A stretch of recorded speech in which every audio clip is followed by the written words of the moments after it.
Hi viewers, మనం వచ్చేసి 5వ తరగతి ఏ దేశమేగిన అనేటువంటిది 10వ వర్క్షీట్ చూస్తున్నాము. తెలుగు తోట సాధన.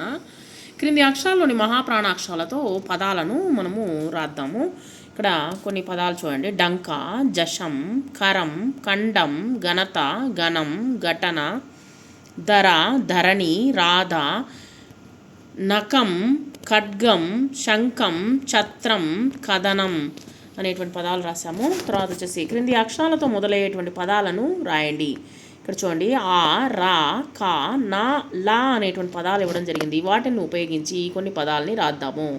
అలమర, అలంకారం, అలక, అరుణ, రణం, రకం, రక్తం, కరం, కంగారు, కమల, నలుడు, నందుడు, నకులుడు, లత, లయ, లంక.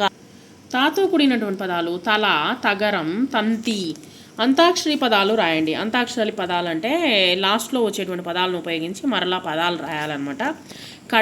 కడప, పడవ, వల, లత, తల, లవంగం, గంగ, గంట, టంక, కాయగూరలు, లుంగి, గీతం, తంత, తాత, తగరం.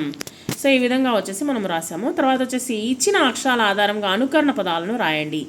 ఇప్పుడు ఇదే విధంగా వీటిని ఉపయోగించి ఏ విధంగా కొన్ని పదాలు వస్తాయనేది చూద్దాము. కలకల, లకలక, గబగబ, గలగల, చకచక, పకపక, జలజల, గజగజ, టకటక, టపటప. సో ఈ విధంగా వచ్చేసి మనము కొన్ని పదాలు అనేటువంటిది తయారు చేసాము. సో ఈ విధంగా పదాలు అనేటువంటి తయారు చేస్తాము.